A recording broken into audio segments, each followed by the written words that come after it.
بسم الله الرحمن الرحيم والليل إذا يغشى والنهار إذا تجلى وما خلق الذكر والأنثى إن سعيكم لشتى فأما من أعطى واتقى وصدق بالحسنى فسنيسره لليسرى وأما من بخل واستغنى وكذب بالحسنى فسنيسره للعسرى وما يغني عنه ماله إذا تردى إن علينا للهدى وإن لنا للآخرة والأولى فأنذرتكم نارا تلظى لا يصلاها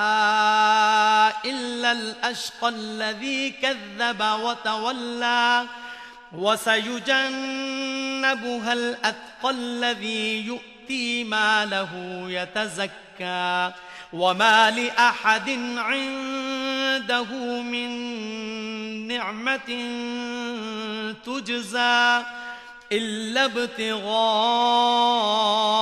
وجه ربه الأعلى ولسوف يرضى. الحمد لله نحمده ونستعينه ونستغفره ونؤمن به ونتوكل عليه ونعوذ بالله من شرور أنفسنا ومن سيئات أعمالنا من يهده الله فلا مضل له ومن يضلله فلا هادي له ونشهد أن لا إله إلا الله وحده لا شريك له ونشهد أن سيدنا ومولانا محمدا عبده ورسوله صلى الله تبارك وتعالى عليه وعلى آله وأصحابه أجمعين ومن تبعهم بإحسان إلى يوم الدين. أما بعد قال سبحانه وتعالى إن الله وملائكته يصلون على النبي يا أيها الذين آمنوا صلوا عليه وسلموا تسليما اللهم صل على محمد وعلى آل محمد كما صليت على إبراهيم وعلى آل إبراهيم إنك حميد مجيد اللهم بارك على محمد وعلى آل محمد كما باركت على إبراهيم وعلى آل إبراهيم إنك حميد مجيد. قال سبحانه وتعالى إلا تنصروه فقد نصره الله إذ أخرجه الذين كفروا ثاني اثنين إذ هما في الغار إذ يقول لصاحبه لا تحزن إن الله معنا فأنزل الله سكينته عليه وأيده بجنود لم تروها وجعل كلمة الذين كفروا السفلى وكلمة الله هي العليا والله عزيز حكيم. وقال النبي صلى الله عليه وسلم لو وزن إيمان أبي بكر بإيمان أهل الأرض لرجح بهم. وقال النبي صلى الله عليه وسلم ما دعوت أحدا إلى الإسلام إلا كانت له أنه كبوة إلا أبا بكر أو كما قال عليه الصلاة والسلام. وقال علي رضي الله تعالى عنه لساعة من أبي بكر خير من ملء الأرض من مؤمن آل فرعون ذاك رجل يكتم إيمانه وهذا رجل أعلن إيمانه.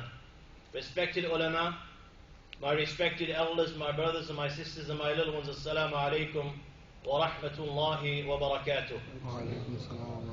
After praising the Almighty Allah subhanahu wa ta'ala and sending salutations on Nabi Kareem sallallahu alayhi wa sallam, I begin as always by first thanking you, my host, for giving me this opportunity to convey the message of Allah and His Rasul sallallahu alayhi wa sallam. And I pray to the Almighty Allah subhanahu wa ta'ala that Allah accepts these efforts of yours in listening to this message.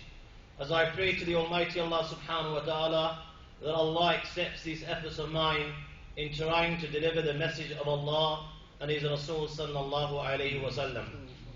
My young friends, the title for today is Our Pious Predecessors, Their Sacrifices, Their Commitment, Their Dedication, and their love for the deen of Allah subhanahu wa ta'ala, their love for Allah and His Rasul sallallahu alayhi wa sallam.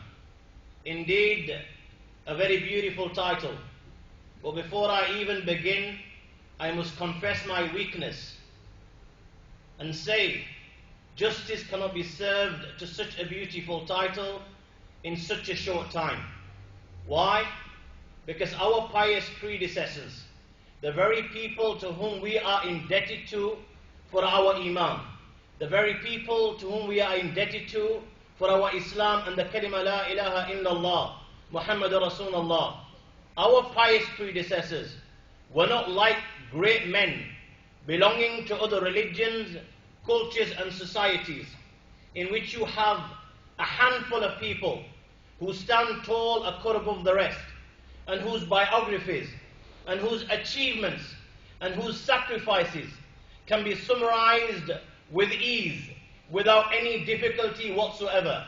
My young friends, our Salafus Salihin, our pious predecessors, the people that we belong to, and the people to whom we are indebted to for our Islam and our Iman, our pious predecessors that made their sacrifices and that dedicated their lives to the deen of Allah subhanahu wa ta'ala and for Allah and His Rasul sallallahu alaihi wasallam, and that sacrificed and that achieved outstanding goals, whether it was in the worldly sciences or whether it was in the Islamic sciences, and thus are worthy of mention in a lecture like this, number hundreds and thousands in every era.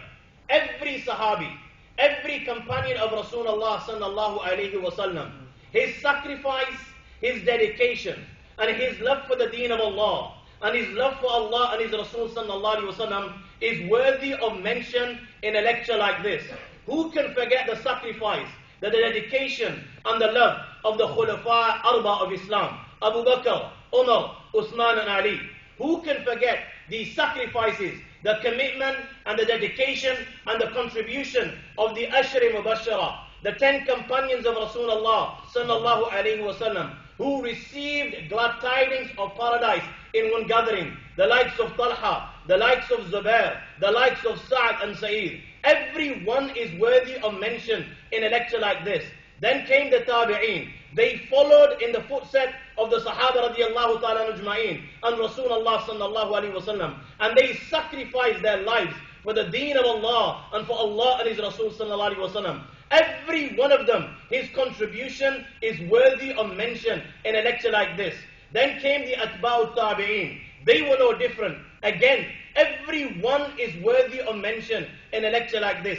I ask you, my young friends, who can forget the Fuqaha of Islam, the jurists of Islam, and their contribution to the deen of Allah subhanahu wa ta'ala, the sacrifices of the great Abu Hanifa rahmatullah alayh, the sacrifice, the commitment and the dedication of the great Imam Malik rahmatullah alayh, the great Imam Shafi rahmatullah alayh, the great Ahmed ibn Hanbal rahmatullah alayh, the great Muhammad ibn al-Hasan al-Shaybani rahmatullah alayh, the great Zufr rahmatullah alayh, the great Abu Yusuf rahmatullah alayh, the great Tahawi rahmatullah alayh. My young friends, who can forget the sacrifice, the dedication, the commitment and the love of the muhaddithin of Islam, the masters of a hadith? The names come to mind: the great Imam Bukhari rahmatullah alayh, the great Imam Muslim rahmatullah alayh, the great Imam Tirmizi rahmatullah alayh, the great Imam Abu Dawud rahmatullah alayh, the great Imam Nasai rahmatullah alayh, the great Ibn Majah rahmatullah alayh, Jalaluddin Suyuti, Ibn Hajar al-Asqalani,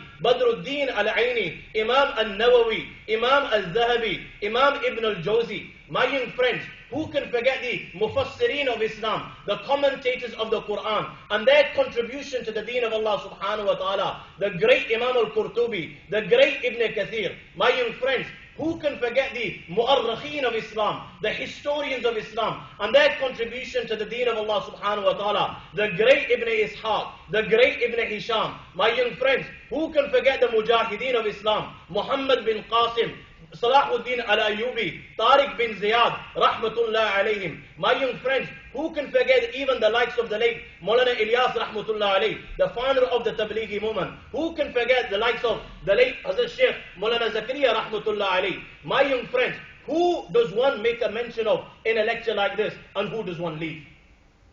Thus, to make it easy for myself, I chose from amongst them that one individual whose sacrifice, whose dedication and whose love for Allah and His Rasul sallallahu alaihi wasallam and whose love for Islam after Nabi Kareem sallallahu alaihi wasallam was equal to none other. I chose from amongst them but one individual, my young friends, whose iman and quality of iman was such that Rasulullah sallallahu alaihi wasallam said, "Ey Muslimanu, law wuzina imanu Abi Bakr bi imani ahli al-ardi la raja bihim." If you were to take the iman and the belief of all the inhabitants of the dunya, and you were to take this iman and place it in one pan of the balance, the millions and millions of people that have walked on this earth, take all their iman, put it in one pan of the balance, and then you were to just to take the iman of this one individual, the Khalif of Islam, the companion and friend of Muhammad sallallahu alaihi wasallam, Sayyidina Abu Bakr Siddiq radiallahu ta'ala an, if you were to take his iman and place it in the second pan of the balance, such was the quality of the belief of this one individual that his iman would outweigh the iman of all the inhabitants of the dunya.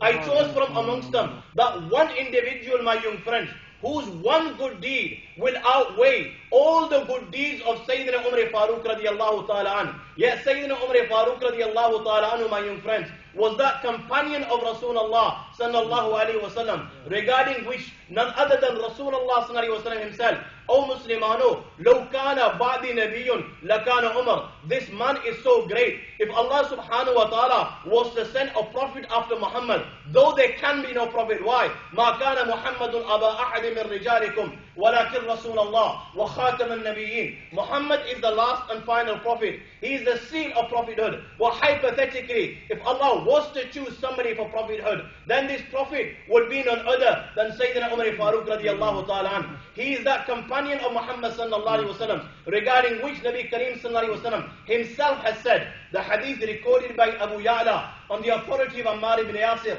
radiallahu ta'ala an. Ammar ibn Yasir radiallahu ta'ala an relates that Nabi Kareem sallallahu alaihi wasallam said, "Ya O Ammar, atani Jibreel anifan." Jibreel just came to me and I asked Jibreel, "Haddithni bi fadaili Umar fi sama." O Jibreel, I want you to relate to me the virtues of Umar Farooq radiallahu ta'ala anhu in the heavens. What is the status of a maqam of Sayyidina Umar Farooq radiallahu ta'ala anhu in the heavens? Sayyidina Jibreel Amin said to our beloved Prophet Muhammad sallallahu alaihi wasallam, "Ya O Muhammad, لو حدثتك بفضائل عمر منذ ما لبث نوح في قومه ألف سنة إلا 50 عاما." If I were to relate to you the virtues of Umar for the same period that Nuh alayhi salatu wasalam conveyed the message of Allah, and Nuh alayhi salatu wasalam conveyed the message of Allah for 950 years, day in and day out, this Prophet of Allah conveyed the message of Allah. If I were to relate to you the virtues of Umar for 950 years, the manafidat fadail Umar, the virtues of Umar will not come to an end. This is his maqam and status in the eyes of Allah subhanahu wa ta'ala. At the same time, Jibreel Amin said to Muhammad sallallahu alaihi wasallam, in spite of the fact that this is the status of Umar Farooq, وَإِنَّ عُمَرْ لَحَسَنَةٌ مِّنْ حَسَنَاتِ أَبِي بَكْرٍ. Umar, in comparison to Sayyidina Abu Bakr radiallahu ta'ala an, one good deed is only one good deed out of the good deeds of Sayyidina Abu Bakr Siddiq radiallahu ta'ala an. I chose from amongst them that one individual who always came second to Rasulullah sallallahu alaihi wasallam. I ask you, my young friends, was he not the second to believe in the Almighty Allah subhanahu wa ta'ala? Nabi Kareem sallallahu alayhi wasallam being the first believer. Was he not the second to believe in the ascension and the mi'raj? Nabi Kareem sallallahu alayhi wasallam being the first. Was he not the one that is being mentioned, the second out of the two inside the grave? Allah subhanahu wa ta'ala himself says, ثاني اثنين إذ هما في الغار إذ يقول لصاحبه لا تحزن إن الله معنا. Was he not the second of the two at the time of hijrah, at the time of migration? Was he not the second of the two at the time of in birth? Nabi Kareem sallallahu alaihi wasallam was born on the 12th of Rabi al-Awwal. Sayyidina Abu Bakr Siddiq radiallahu ta'ala anhu was born on the 13th of Rabi al-Awwal. Nabi Kareem sallallahu alaihi wasallam was born on a Monday. Sayyidina Abu Bakr Siddiq radiallahu ta'ala anhu was born on a Tuesday. Was he not the second leader of the Muslims? Nabi Kareem sallallahu alaihi wasallam being the first. I ask you, my young friend, who was the one that received this great honor of being buried next to Rasulullah sallallahu alaihi wasallam? None other than the great Khalif of Islam, Sayyidina Abu Bakr Siddiq radiallahu ta'ala anhu. Those who more worthy of mention, whose sacrifice and whose commitment and whose dedication and whose love for Allah and His Rasul sallallahu alaihi wasallam, more worthy of mention than Sayyidina Abu Bakr Siddiq radiallahu ta'ala anhu. And when you open the books of Islam, when you open the books of Hadith,